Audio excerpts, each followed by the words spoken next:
ቅዱስ አምላካችን እግዚአብሔር ሆይ እናመሰግንሃለን። ያንተ አምላካችን በጎነትና ጥበቃ በዝቶ በዚህ ማለዳ ከቃልህ እንድንማር እንዲህ አይነቱን ምቹ ጊዜ ስለሰጠህን አንተን እናከብረሃለን። ዛሬም ነቃን፣ ዛሬም እንድንተነፍስ ፈቀድክልን። ክብር ምስጋና ይድረስህ። በበጎነትህ በፍቅርህና በርህራሄ ይህን ቀን ስለሰጠህን አንተን እጅግ አድርገን እናመሰግናለን። ጌታ መድኃኒታችን ሆይ ያስተምራቸው ዘንድ መልካሙን መንፈስ ሰጣቸው ተብሎ እንደተጻፈ ቅዱስ አባት ሆይ ቅዱስ መንፈስህ ዛሬም እንዲያስተምረን ፍቀድ። ልጆችሽ ከእግዚአብሔር የተማሩ ይሆናሉ፣ የልጆችም ሰላም ብዙ ይሆናል ተብሎ እንደተጻፈ ሰላምን በሚያበዛ መልካም ሐሳብህ አግኘን። በሰላምህ አንጸን፣ ብዙ ሰላም በሚሰጠው ምክርህ ታንጸንና ተገንብተን ውሳጣዊ ማንነታችን ጌታ ሆይ ካንተ የተነሳ ጥንካሬ አግኝቶ በቅዱስ መንፈስህ አማካኝነት አምላካችን ሆይ በምናገኘው ምሪት በየዕለቱ ያንተን ፈቃድና ሐሳብ እያደረግን እንድንመላለስ እርዳን። ባሪያህ ጳውሎስ ለጢሞቴዎስ በጻፈው በዚህ መልእክት ውስጥ ራሳችንን እያየን ምናርመውን እያረምን ጌታ ሆይ የሚገነባንን ደግሞ ከሕይወታችን ጋር እያዋሃድን እንድንሄድ መንፈስ ቅዱስ አንተ አግዘን። ጊዜውን ለአንተ አደራ ሰጠን። ቀናችንን ባርክልን። በጌታ በኢየሱስ ክርስቶስ ስም ስትል ስማን። አሜን። እግዚአብሔር አምላክ የተባረከ ይሁን። ጌታ ስሙ ብሩክ ይሁን።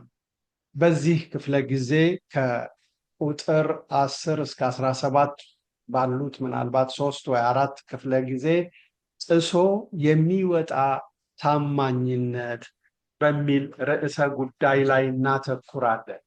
ታስታውሳላችሁ? ከቁጥር 1 እስከ 9 ያለው ሐሳብ በታማኝነት ላይ የተደቀነ ፈተና ወይም ተግዳሮት እና ታማኝነትን የሚፈትን እጅግ በጣም አስቸጋሪ ውስብስብና ከበድ ያለ ፈታኝ ሁኔታን በተመለከተ ነው። ባለፉት 4 ሳምንታት በተከታታይ የታማኝነትን ተግዳሮቶች ስንመለከት የቆየ ነው። የታማኝነት ተግዳሮቶች እያየን ነው።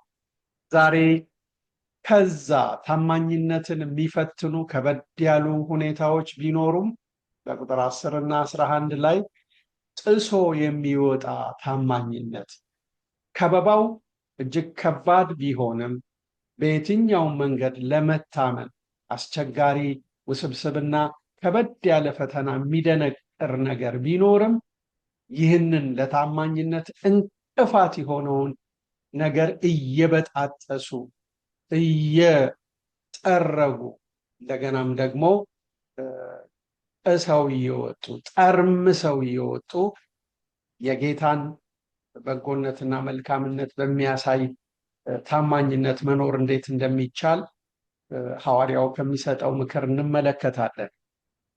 ከዛ በፊት ግን አጠር ባለ ሁኔታ ከምዕራፍ 3 ከቁጥር 1 እስከ 17 ያለውን ሐሳብ መዋቅሩን እንመለከታለን። ይህ ጽሑፍ ለብዙዎቻችሁ እንዲህ አይነቱ ነገር ምን ያህል ኢንትረስት እንደሚሰጣችሁ አላቅም። ለመጽሐፍ ቅዱስ ተማሪዎች ግን የመጽሐፍ ቅዱስ መጽሐፍት ሲጻፉ መንፈስ ቅዱስ የቋንቋውን መሰረታዊ ውበት እየተጠቀመ መልእክት እንዴት እንደሚያስተላልፍ እንድታዩ ነው። በተለይ ፓወርፖይንቱን ለምትከታተሉ ሰዎች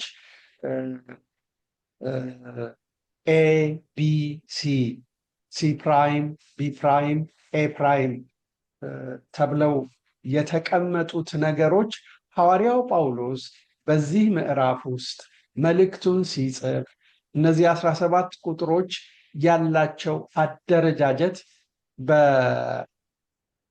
በዕብራውያን ያጻጻፍ ስልት ኪያዝም ወይም ኪያዝሙስ የሚባል የአደረጃጀት ስልት ተከትሏል። ምን ማለት ነው? ለምሳሌ ከቁጥር 1 እስከ 5 የዘመን ፍጻሜ ብልሹ ጠባይን ነው የሚያሳየው። ይሄ የተነጻጸረው ኤ ብላ ተብሎ ታዩታላችሁ። ከቁጥር 17 ይቅርታ፣ ከቁጥር 14 እስከ 17 ባለው ላይ እነዚህ የዘመን ፍጻሜ ብልሹን ኤ ላይ ታዩና ኤ ፕራይም ላይ ግን እውነት የሆነው መንፈስ ያለበት ቃል ኃይልን በንጽጽሮች ተቀምጠው ታያላችሁ። ቢ ላይ ስትሄዱ እንደገና ሾልከው የሚገቡ ሐሰተኞች ከቁጥር 5 እስከ 7 ታዩና ከቁጥር 12 እስከ 13 ቢ ፕራይምን ታያላችሁ። አሳቾችን መቋቋም። ከዛ ሲ እና ሲ ፕራይምን ታያላችሁ። እውነትን የሚቃወሙ ባላጋሮች ከቁጥር 8 እስከ 9 ታዩና በታማኝነት ለእውነት መሰጠትን ደግሞ ከቁጥር 10 እስከ 11 ታያላችሁ። ፓስተር፣ እንዲህ አይነቱ ስነ ጽሁፋዊ አደረጃጀት ለኛ ምን አይነት አላደለ ተዛማጅነት አለው? ምንስ ትርጉም ይሰጠናል ብላችሁ ብትሉ የመጽሐፍ ቅዱስ እውነት የተላለፈው የቋንቋውን መሰረታዊ አወቃቀርና ይዘት ተመልክቶ ነው። እያንዳንዱ ቋንቋ የራሱ ውበት አለው።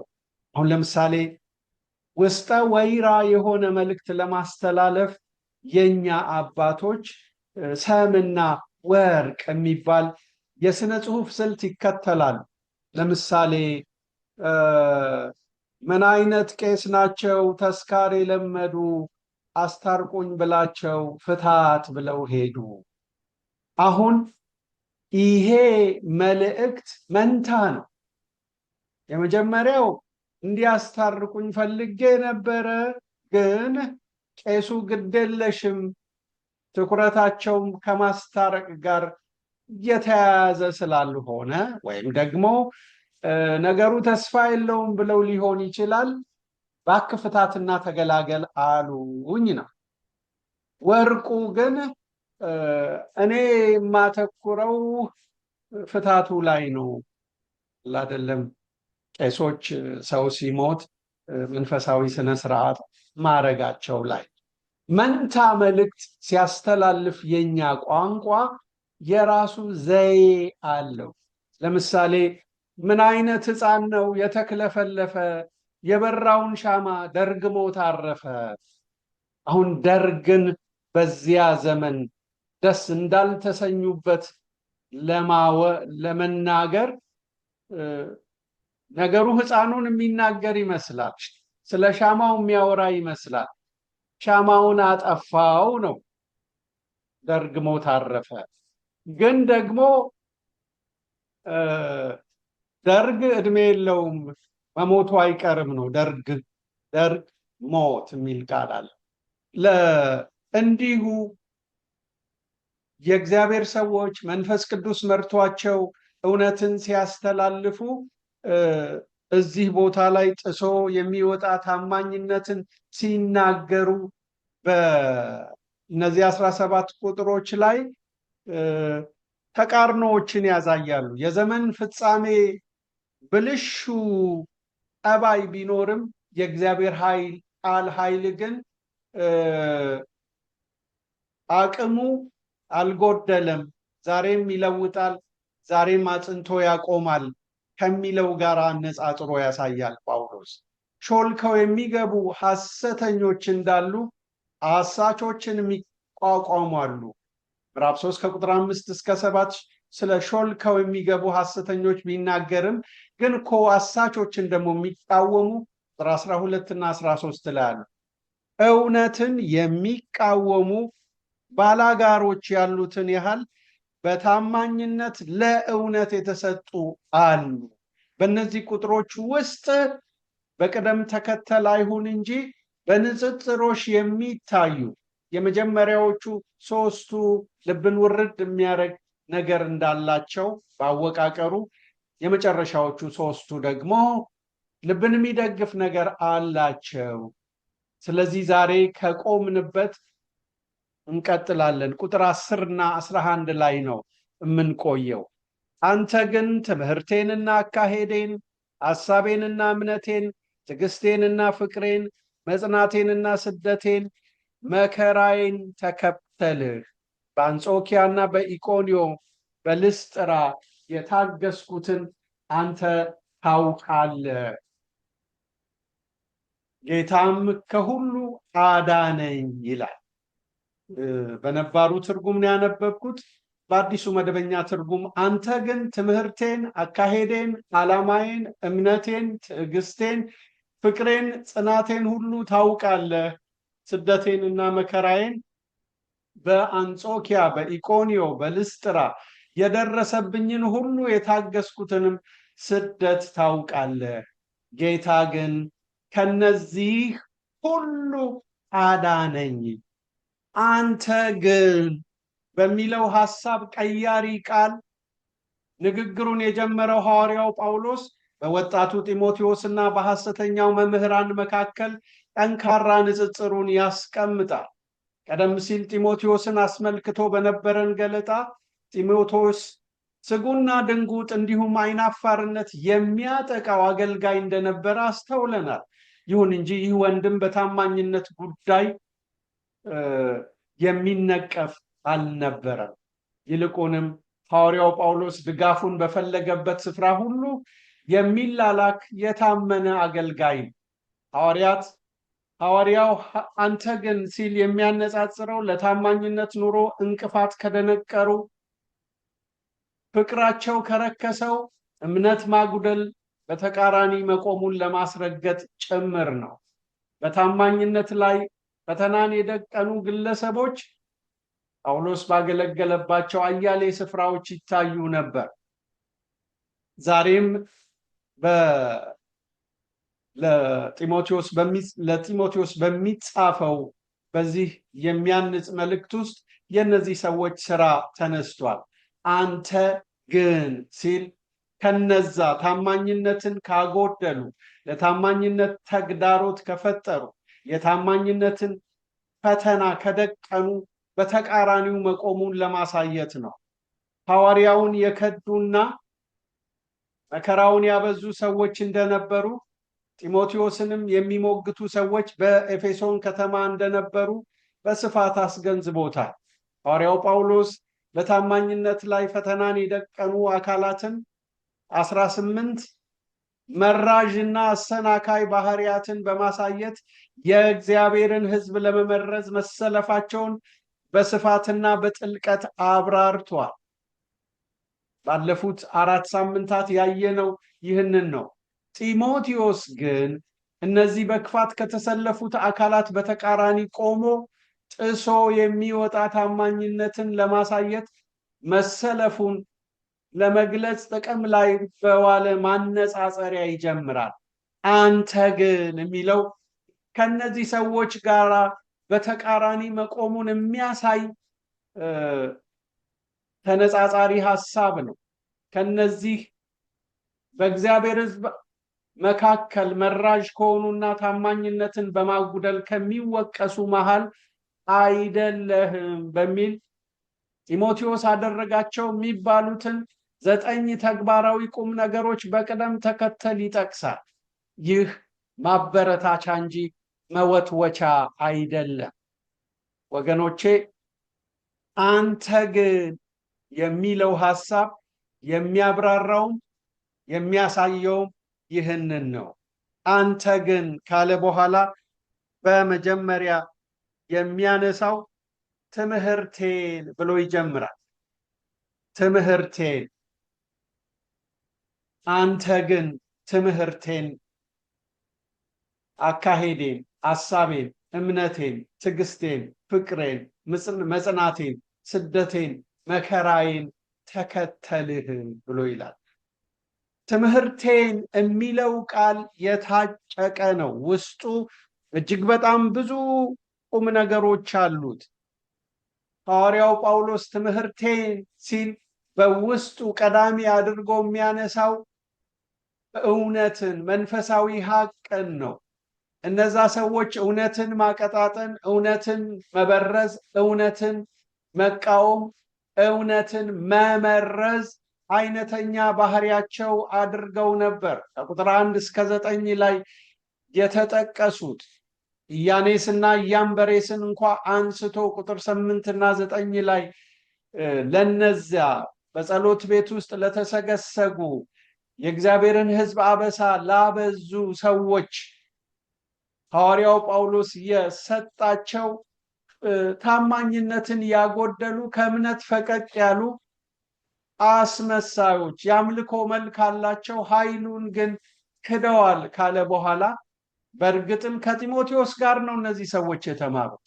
ጢሞቴዎስ የተማረውን እውነት ነው የተቀበሉት።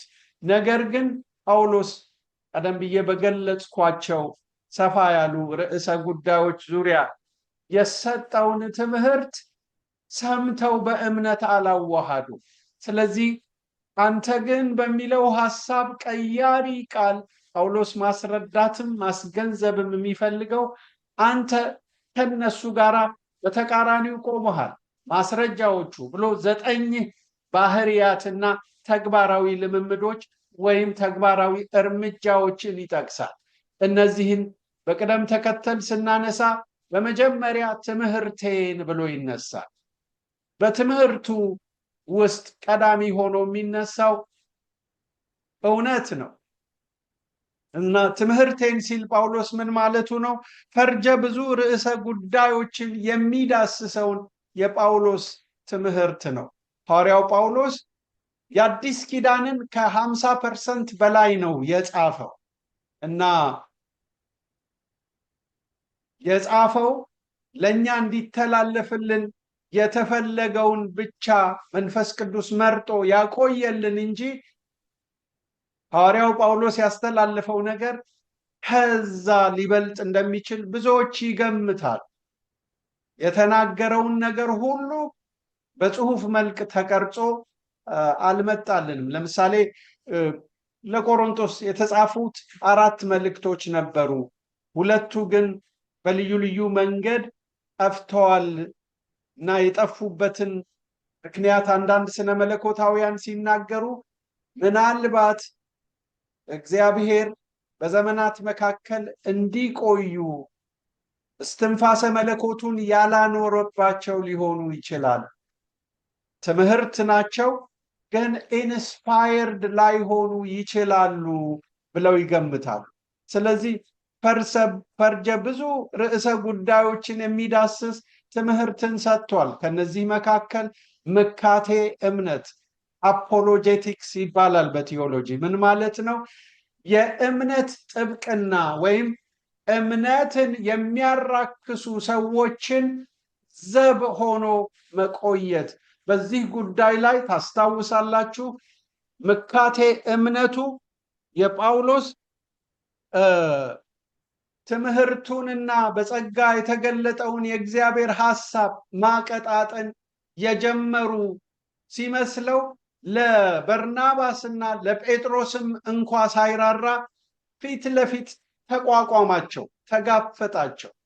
ጳውሎስ ደጅ ያሉትን ብቻ ሳይሆኑ ውስጥ ያሉትን አስመሳዮች ለሚገባው እውነት የተገዙ እንዲሆኑ በዛ እውነትም ተገርተው የእግዚአብሔርን ፈቃድና ሐሳብ እንዲያገለግሉ ሽንጡን ገትሮ ተሟግቷቸዋል። ታስታውሳላችሁ ለ1 ሰዓት እንኳ ለቀን አልተገዛንላቸውም ይላል። ግብዝነትን ማስፋፋት የፈለጉት ጴጥሮስና በርናባስ ተወቀሱ። ጳውሎስ በጌታ ታናሻቸው ነው። ከነሱ በኋላ ነው ወደ ጌታ የመጣው። ከተገለጠለት ብርሃን በተቃራኒው ሲቆሙ ግን በጌታ ታላላቆቹ ለሆኑት እንኳ ግድ አልነበረው። የእነዚህን ሰዎች ክብር ነካ? በፍጹም። ነገር ግን ለእውነት ዘብ ሆኖ ቆመ እና ጴጥሮስ የሚያሳየውን ግብዝነት ፊት ለፊት ተቃወመ። የዳነው በጸጋ ነው ብሎ ከአሕዛብ ጋር ሲመገብ ይቆይና ከኢየሩሳሌም አካባቢ የሚመጡ ከአይሁዳዊው ልምምድ ጋር የተያያዘ ጠንካራ አቋም ያላቸውን ሲያይ ከአሕዛብ ጋር መብላቱን አቁሞ ደግሞ ከመጡት አይሁዳውያን ጋር በሚመሳሰል መንታ አቋም ውስጥ ስላገኘው ነው። የዳነው በጸጋ ነው፣ የዳነው በክርስቶስ ነው፣ የዳነው በእምነት ነው።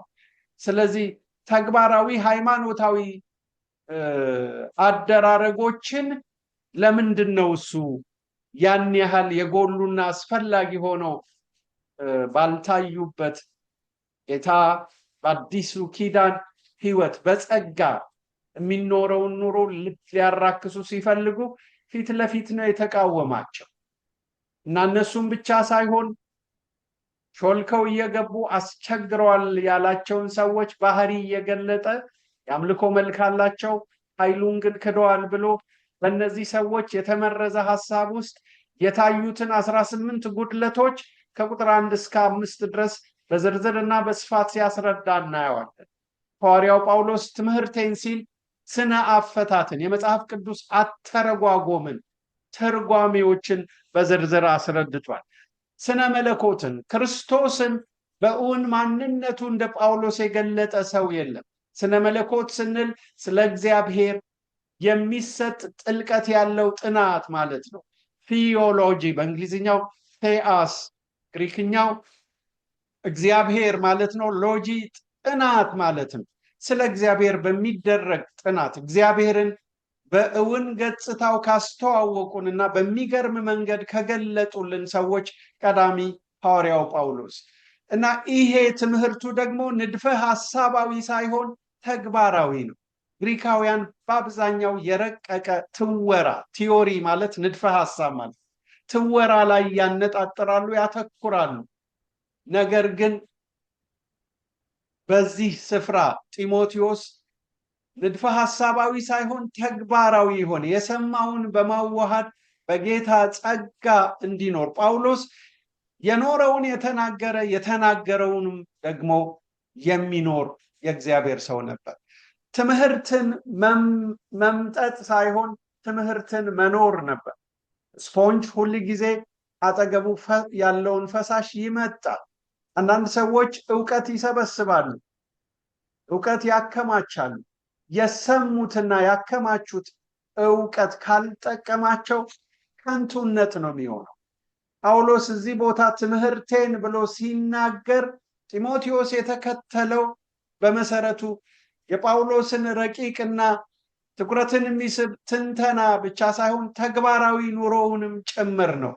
በእስር ቤት ሆኖ ከዚህ በኋላ ይፈታል የሚባል ተስፋ በሌለበት በዚህ ጊዜ ሐዋርያው ስለ ጢሞቴዎስ በሰማቸው አብሮት ከስፍራ ወደ ስፍራ አጋሩ ሆኖ ሲያገለግል ባያቸው ነገሮች ላይ ተመስርቶ ነው እነዚህን ጢሞቴዎስ አደረጋቸው የሚባሉትን 9 አስገራሚ ባህሪያት የሚገልጠው። ከአስገራሚ ባህሪያት ቀዳሚው ትምህርቴን ይላል።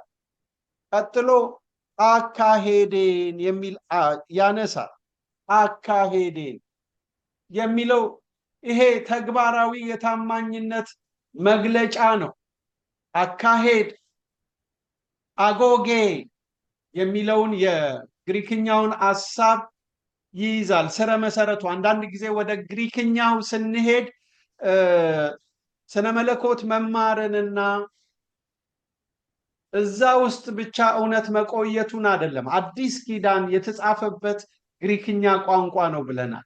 እውነት ከአንድ ቋንቋ ወደ ሌላው ቋንቋ ሲተላለፍ በውስጡ የሚያስቀራቸው ነገሮች አሉ። አንድ ቋንቋ ውስጥ ያለ ውበት አለ ተባብለናል ከዚህ በፊት ደጋግሜ ከመድረክም እዚህ ደግሞ ሲያስተምርም አንስቼዋለሁ።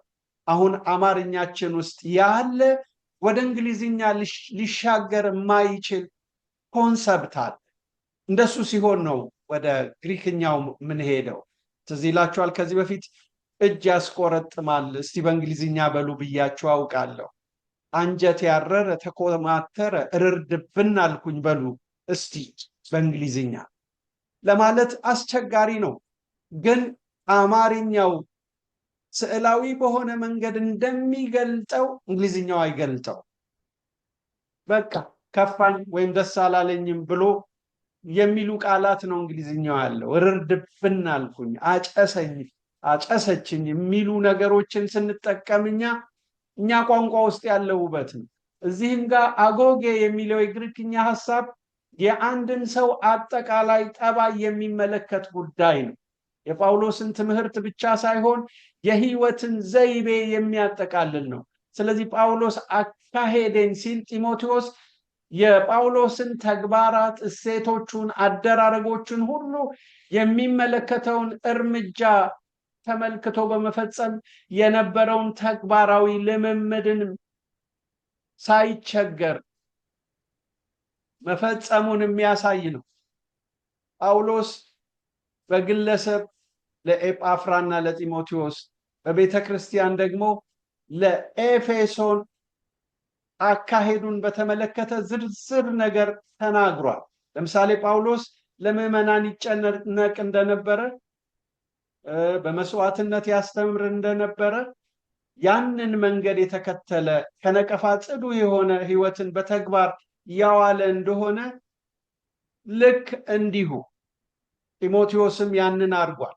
ለምሳሌ ልምምድ ተኮርነቱን ማወቅ ከፈለጋችሁ ጳውሎስ ሲመሰክርለት ፊልጵስዩስ 2ን ምናልባት መጽሐፍ ቅዱስን አጠገባችሁ አድርጋችሁ የምትሰሙኝ ከሆነ ከፍተን ከቁጥር 19 እስከ 22 ይሄ አካሄዴ ሲል ምን ማለቱ እንደሆነ ጳውሎስ ለምዕመናን የሚጨነቅ የሚሰማው ነበር። መስዋዕትነትን ያስተምር ነበር፣ ግን ደግሞ መስዋዕትነትን ስለነዛ ይኖር ነበር እና በቅድስና አካሄዱ በመስዋዕትነት ህይወቱ ምሳሌ እንደሆነ ጢሞቴዎስ እንደሱ አይነት ነገር ነበረው እና አፍሮዲጡም ጳውሎስ የሚቆረስ ህይወት ነበረው። ይህንን ከክርስቶስ ነው ያገኘው። የተቆረሰ ህይወት ያለው ጌታችንን የተከተለው ጳውሎስ ከዛ ፊልጵስዩስ 2 ስታዩ የሚቆረስ ማንነት ያላቸውን 4 ግለሰቦች ታያላችሁ። በቀዳሚነት ክርስቶስን፣ ቀጥሎ ጳውሎስን፣ ከዛ ጢሞቴዎስን፣ ከዛ አፍሮዲጡን ታያላችሁ። ለሌላው መኖርን ክርስቲያን በመሆን የምናተርፈው ትልቁ ነገር ከክርስቶስ የተማርነውን እውነት ለሌሎች በተግባር ለማሳየት የምንሄድበት የዕለት ተዕለት ተግባራዊ እርምጃችን ጭምር ነው። ከቁጥር 19 እስከ 22 ላንብበው። ነገር ግን ኑሯችሁን ሳቅ፣ እኔ ደግሞ ደስ እንዲለኝ ፈጥኜ ጢሞቴዎስን ልልክላችሁ በጌታ በኢየሱስ ተስፋ አደርጋለሁ። ደርሱ ያለ ስለ ኑሯችሁ በቅንነት የሚጨነቅ ማንም የለኝምና ሁሉ የራሳቸውን ይፈልጋሉና የክርስቶስ ኢየሱስን አይደለም። ነገር ግን ልጅ ለአባቱ እንደሚያገለግል ከኔ ጋር ሆኖ ለወንጌል እንዳገለገለ መፈተኑን ታውቃላችሁ። እንግዲህ እንዴት እንደምሆን ባየሁ ጊዜ እርሱን ቶሎ እንድልክ ተስፋ አደርጋለሁ። ራሴ ደግሞ ግን ፈጥኜ እንድመጣ በጌታ ታምኛለሁ ይላል። ይሄንን መልእክት ሲጽፍ እስር ቤት እንደነበረ ታውቃላችሁ። ከእስር ቤት ከወህኒ ቀዳዳዎች አሾልኮ የላከው መልእክት ነው እና የህይወት ዘይቤን ያጋራ ነው እና የጳውሎስ ትምህርት ዲስኩር ብቻ አይደለም። ልክ እንደ ዛሬው እጅ ሙያ ሕክምና ትምህርት በሌክቸር ብቻ አይደለም የሚተላለፈው። ድሮ ትምህርትን በቲዮሪ ብቻ የሚያስተላልፉ ነበሩ። ግሪካውያን ናቸው። ዕብራውያን ግን እንደነሱ አይደሉም። ዕውቀትን ከተባለ ሁል ጊዜ ወደ ተግባር የሚሻገር ነው። አምላካቸውን የሚያውቁ ህዝብ ይበረታሉ፣ ያደርጋሉ የሚለው ሐሳብ ከዛ ተነስቶ ነው። ዕውቀትና ተግባር አይነጣጠሉም። ትምህርት በቃል ብቻ ሳይሆን በኑሮም ነው የሚተላለፈው። ሲናገሩም በቃልና በስራ ብርቱ ነቢይ ስለነበረው ስለ ናዝሬቱ ኢየሱስ ሲሉ በትምህርቱ ብቻ ሳይሆን በኑሮው መናገሩን። ስለዚህ ጢሞቴዎስ ትምህርትን ብቻ ሳይሆን አካሄድን ነው። ትምህርት በዛ ዘመን አሁን ግንበኝነትን፣ አናጢነትን የምታስተምሩት ሰውየውን እንዲህ አድርገህ ምታ፣ እንዲህ አድርገህ ገንባ በማለት ሳይሆን እያሳሳተም እያጣመመም እንዲማር ያደረጋችሁትን በተግባር እያሳያችሁ ነው። ቀዶ ጥገና ሐኪም የሆነው ሰው የሚማረው ልክ እንዲሁ ነው፣ በተግባር ነው። በተግባር ነው። በሁኔታዎች ሁሉ በጽናት አካሄዱን መከተሉን ልብ ይሏል። ሐዋርያው ሶስተኛውን ባህሪ ያነሳል፣ ሐሳቤንም ይላል። ሐዋርያው በዚህ ስፍራ ምን ማለቱ ነው? የአንድ ሰው ሐሳብ ሌላው ሰው እንዴት መከተል ይችላል? አሁንም አንድ የግሪክኛ ሐሳብ ወይም ቃል እናመጣለን። ፕሮቴሲስ የሚባል የግሪክኛ አቻ ቃል አለ። ሐሳብ አይጨበጥም፣ አይታይም። እንዴት ነው የአንድን ሰው ሐሳብ መከተል የሚቻለው ብለን እናስባለን። በአብዛኛው ውሳጣዊና ሊታይ ሊጨበጥ የማይችል ስለሆነ ሐሳቤን ተከተለ ሲል ምን ማለቱ ነው ካላችሁ፣ ፕሮቴሲስ አውራ የህይወት ዓላማን ይመለከታል። አውራ የህይወትን ዓላማ በተለይ ለማይሸነፍ ግብ መኖርን ይመለከታል። ግቡ የእግዚአብሔር ክብር ነው። ግቡ የእግዚአብሔር ልጅ መምሰል ነው። እና ጳውሎስን የመሰለ ሁል ጊዜ ክርስቶስን ማወጅ፣ ክርስቶስን መካከለኛ የሆነ የህይወቱ ዓላማ አድርጎ መኖር።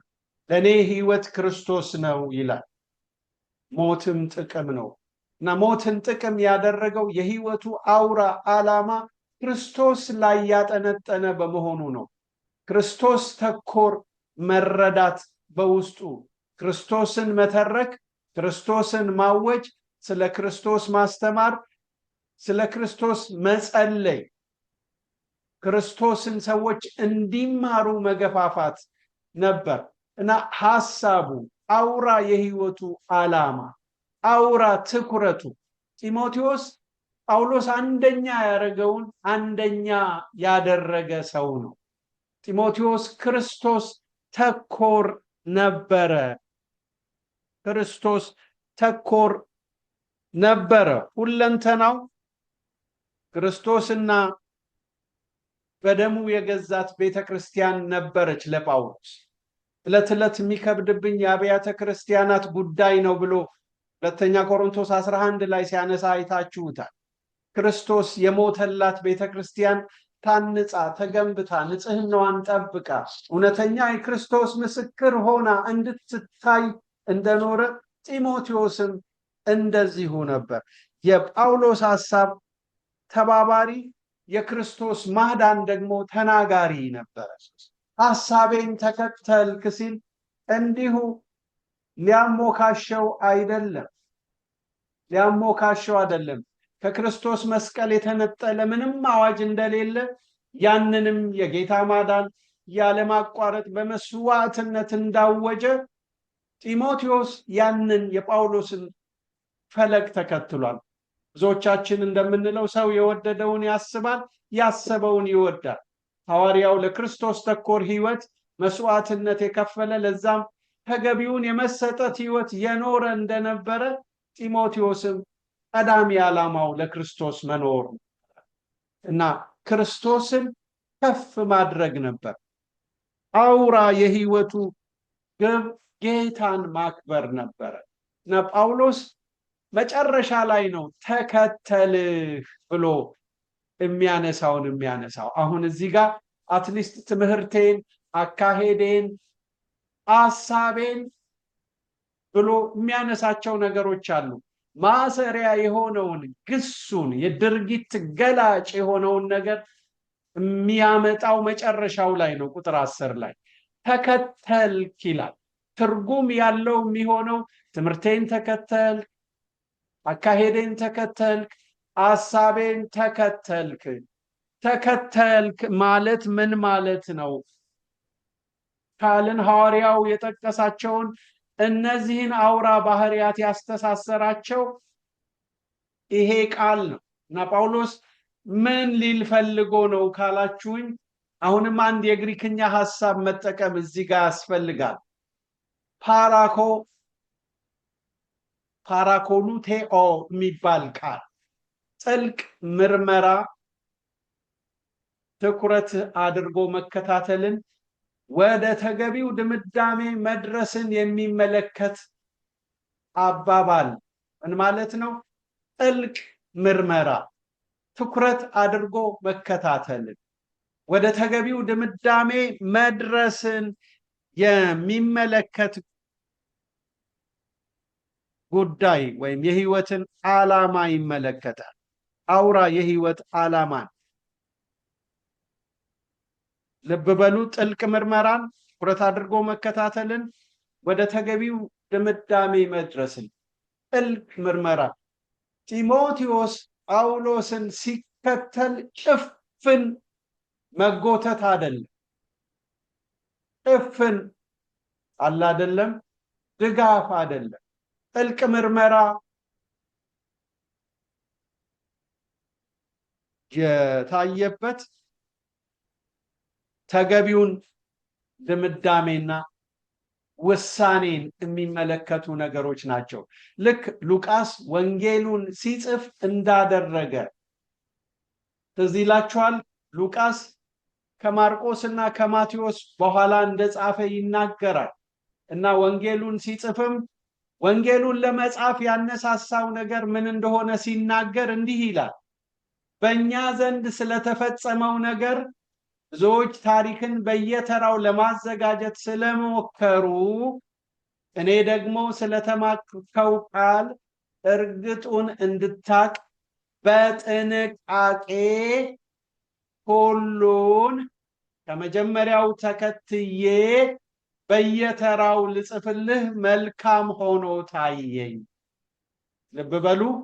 በጥንቃቄ ሁሉን ከመጀመሪያው ተከትዬ በየተራው ልጽፍልህ መልካም። ሲጽፍ ሉቃስ በመጀመሪያ ያደረገው ነገር ጥልቅ ምርመራ። ይሄ ጥልቅ ምርመራ ከጥንቃቄ ጋር ከጥንቃቄ ጋር ብቻ ሳይሆን እውነተኛውን ቅደም ተከተል ይዞ እንዲደረግ ከፍተኛ ጥንቃቄ አድርጎ ነው። ስለዚህ መከተል ጭፍንነት አይደለም። መከተል በማመዛዘንና በማስተዋል የሚሰጥ ብያኔ ነው። ውስጡ ምርጫን ያካትታል። እውነት የቀደመበት ነው እና ትክክለኛ ብያኔ ክቡር ምርጫን በውስጡ ያካተተን ተግባር መፈጸም ነው። ስለዚህ ተከተል ብሎ ሲናገር ስም ብሎ በጭፍንነት ጳውሎስ አባቱ ስለሆነ ትልቅ ሰው ስለሆነ በገማልያል እግር ስር የተማረ ከትልቅ ስኮላር የተማረ ስኮላር ስለሆነ አይደለም። በእርግጥም ያ የለበትም ማለት ባንችልም፣ ነገር ግን ተከተልህ በሚለው ቃል ውስጥ የእምነት አባቶቻችን አንድን እውነት ከሌላው ሲቀበሉ ገብቷቸው በጥንቃቄ አገላብጠው አይተው ቅደም ተከተሉን ጠብቀው እውነትን ከነሱ ጋር የሚዋሃድ በሚሆንበት ደረጃ ላይ ሲደርስ ነው። ስለዚህ ተከተልህ የሚለው ቃል ከዘጠኙ ባህሪያት በኋላ ቢመጣም ለእያንዳንዱ ትምህርቴን ተከተል፣ አካሄዴን ተከተል፣ ሐሳቤን ተከተልክ እንደሆነ እያሰብን እንድንሰማ ነው። አሁን ተከተልህ የሚለውን ቃል መሃል ላይ ማመጣው እዛ ቦታ ላይ ድርድር አይደሉም። በዓላማ የተጻፉ ናቸው። ኑዛዜን የሚፈጽመው የእግዚአብሔር ባሪያ ላገለገለው የእግዚአብሔር ሰው ቀጥሎ የሚያነሳውን ነገር ልብ እንዲል ከማስረዳት ጋር ተያይዞ ነው እና ጢሞቴዎስም በነሲብ ሳይሆን የሚከተለው አግባብነት ባለው ከጌታ ባገኘው ብርሃን። ትዝ ይላችኋል። ጉዴን የነገረኝን ሰው ኑና እዩ ካለቻቸው በኋላ መጀመሪያ እንደ ቁም ነገር ላይወስዷት ይችላሉ። ያችን የሰማርያይቱ ሴት ከህብረተሰቡ እሴት ጋር በሚጣላ ኑሮ ውስጥ የምትኖር ሰው ስለነበረች እንስራዋን ትታ ሄደች። ከዛ በኋላ ግን ክፍሉን በደንብ ጠጋ ብላችሁ ስታዩ እኛ ራሳችን አግኝተነዋል፣ ሰምተነዋል ነው ሰው ይላት ነበር። እና እግዚአብሔር አንድን ሰው ያችን ሴት ነካ። ከዛ በኋላ ያቺ ሴት ደግሞ ጌታ እንደነካትና ውስጧ ትርጉም ያለው ሁነኛ ወዳጅ እንዳገኘች ሲገባት ይሄ እኔ ብቻ የሚይዘው ዝም የምልበት አጀንዳ አይደለም ብላ ሄደች። ሰዎቹ ከዛ መልሰው ለሷ ያሉት ስላልሽን ብቻ አይደለም እኛ ራሳችን ፈርስት ሃንድ ቀምሰነዋል ማለት ነበረባቸው።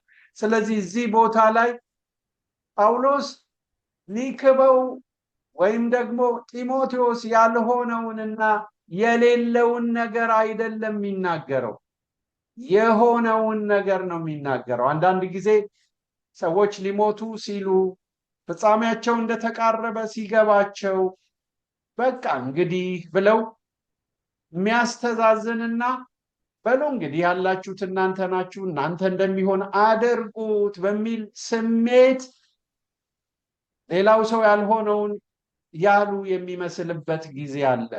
እዚህ ቦታ ላይ ጳውሎስ እሱን አይደለም የሚያደርገው። እውነተኛውን ነገር በመንፈስ ቅዱስ ነው የሚያደርገው። በአራተኛ ደረጃ የሚያነሳው እምነቴን ብሎ ነው። እምነት ከጌታ ጋር የተሳሰረበት ጽኑ አቋሙ ነው። ጢሞቴዎስ የጳውሎስን ትምህርት፣ የጳውሎስን አካሄድ፣ የጳውሎስን ሐሳብ ብቻ ሳይሆን የጳውሎስንም እምነት ተከትሏል። ከጌታ ጋር የተሳሰረበትን ያን ጌታን የሚወድበትን የጌታ ብቻ ነኝ ብሎ የሚልበትን ጌታን የህይወቱ መደገፊያ ሁለንተናውን የሰጠው ጌታን ሁለንተናውን ያደረገ ህይወቱን ተከትሏል። ጳውሎስም ሲመሰክርለት ግብዝነት የሌለውን እምነት ከወላጆቼ የመጣውን አስታውሳለሁ። ትዝ ይላችኋል። ምዕራፍ 1 ላይ በስፋት ተመልክተነዋል። ልብ ብላችሁ ከሆነ ምዕራፍ 1 ላይ ጳውሎስ ጢሞቴዎስን ምን ይለዋል? ግብዝነት የሌለበትን እምነትህን አስባለሁ። ይህ እምነት ቀድሞ በአያትህ በሎይድ በእናትህም በኤውንቄ ነበረ። ጳውሎስ ቀረጸው እንጂ ያ እምነት ቀድሞም እዚህ ብላቴና ውስጥ ያቆጠቆጠ መልካም ችግኝ ነበር። ከጳውሎስ ጋር ግን ሲገናኙ እምነቱ ጳውሎስን በመስማት ጠነከረ። እምነት ከመስማት ነው፣ መስማትም በእግዚአብሔር ቃል። ስለዚህ እመኑ ጌታ ኢየሱስ ያለበትን ጊዜ ታስታውሳላችሁ።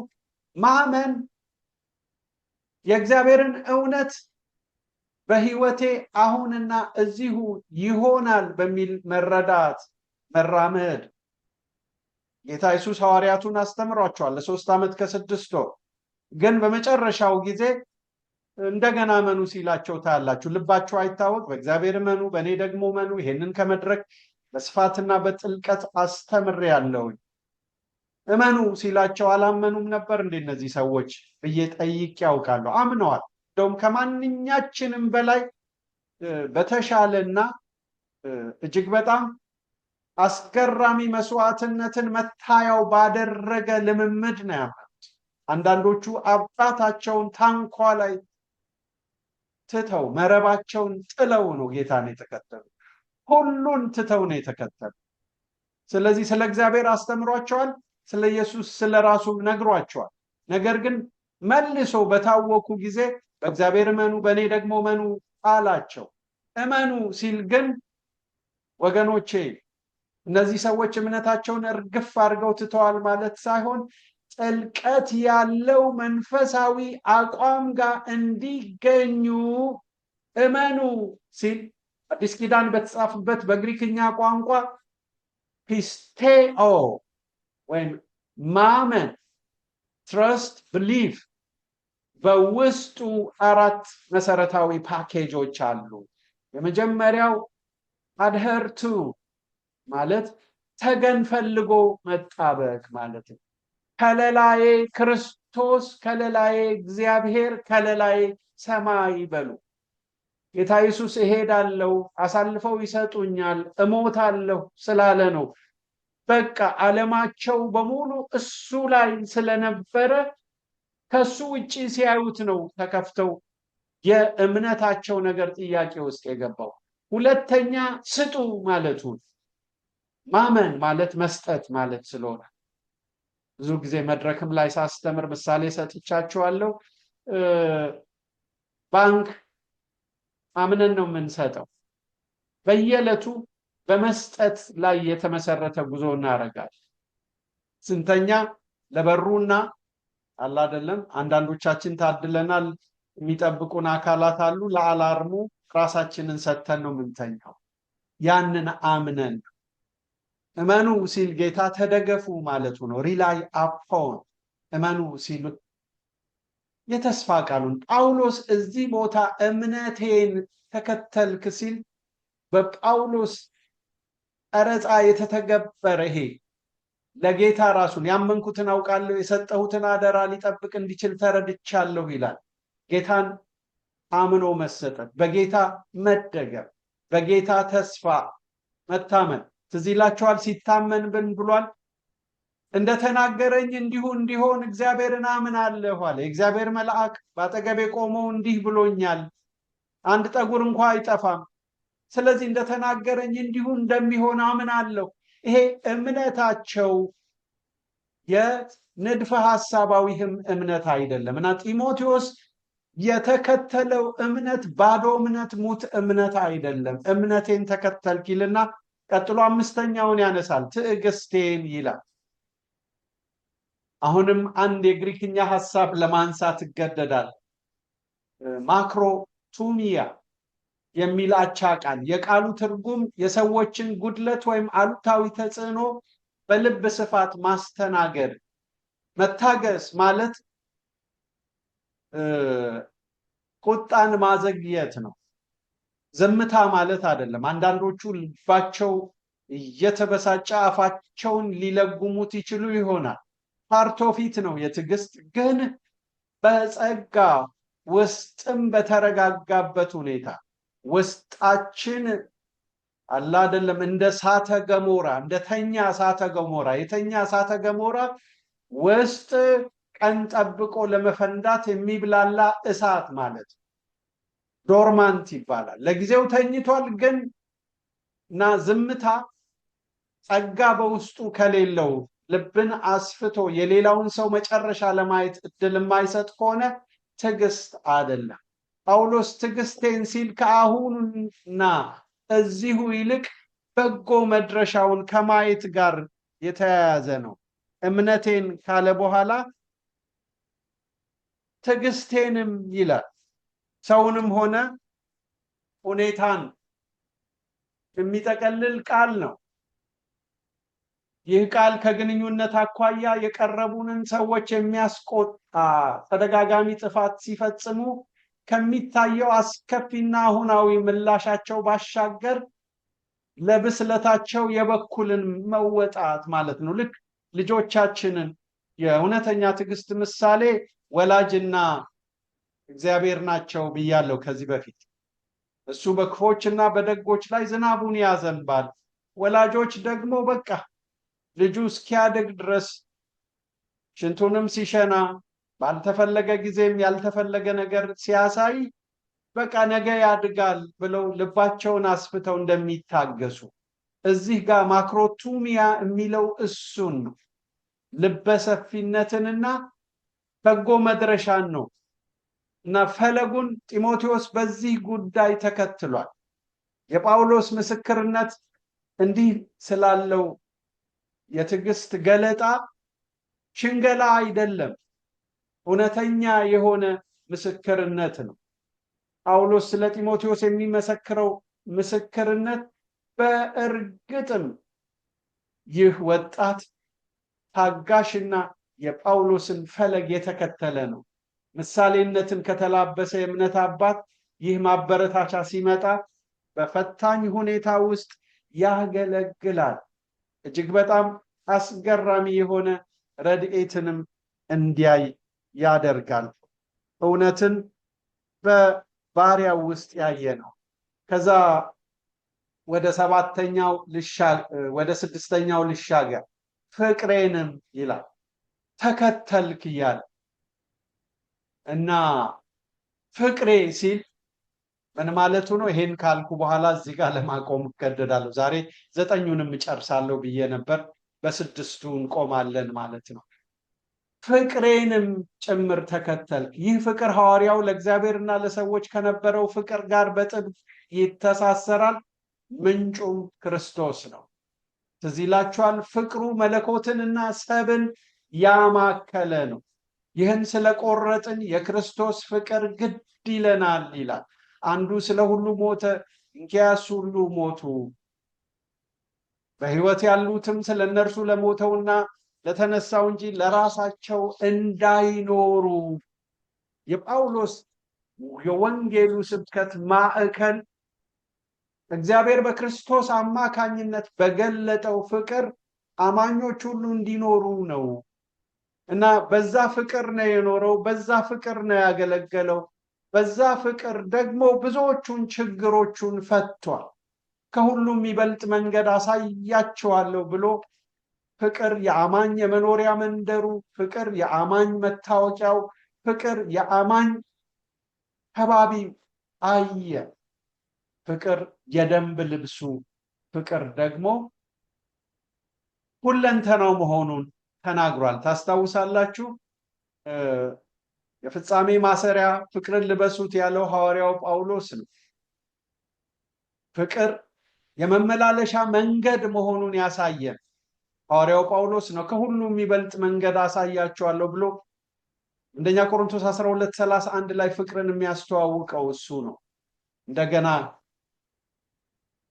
እግዚአብሔር ፍቅር ነው፣ በፍቅር የሚኖር በእግዚአብሔር ይኖራል።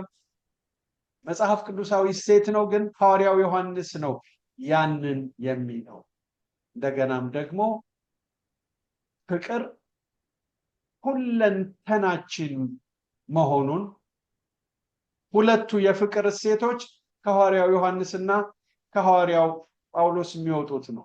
ሐዋርያው ዮሐንስ ደቀ መዛሙርቴ መሆናችሁን እርስ በርሳችሁ በሚኖራችሁ ፍቅር ሰዎች ያውቃሉ፣ መታወቂያው ነው የአማኝ እና ደግሞ የመኖሪያ መንደሩ ነው ይለናል።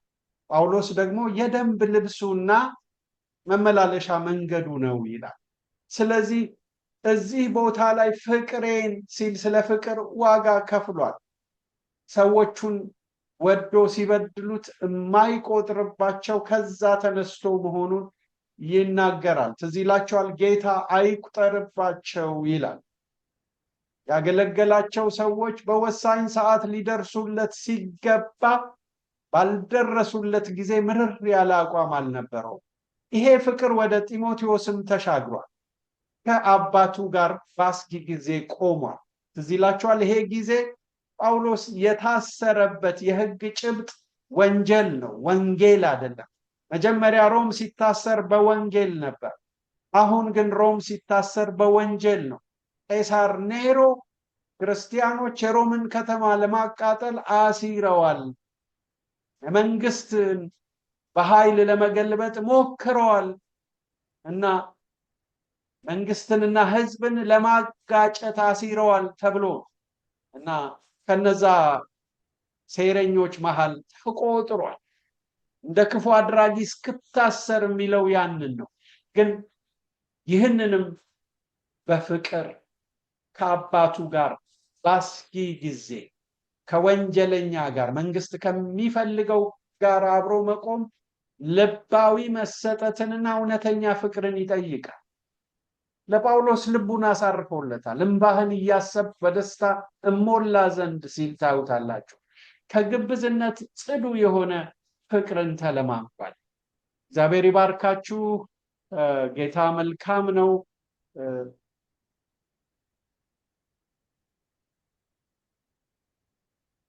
አጭር ጸሎት እናደርግና እንጨርሳለን። ቅዱስ አባት ሆይ እናመሰግንሃለን። ጌታ ሆይ እርሶ ስለሚወጣ ታማኝነት በዚህ ማለዳ እንድንማር እድሉን ስለሰጠህን ምስጋና ይድረስህ። ውሏችንን ባርክልን በጌታ በኢየሱስ አሜን ጌታ አሜን። ይባርካችሁ ቅዱሳን። ተባረክ ፓስተር ዬ ተባረክ ፓስተር። አስር እነዚህን አንድ ቁጥር ላይ ነው የቆየ ነው። አስቧቸው እንግዲህ ትምህርቴን፣ አካሄዴን፣ ሐሳቤን፣ እምነቴን፣ ትዕግስቴን፣ ፍቅሬን እያላችሁ ዋሉ። እውነት ነው። ተባረክልን። አሜን። ጌታ ይባርክ ፓስተር። ተባረክ። ጌታ ይባርክ።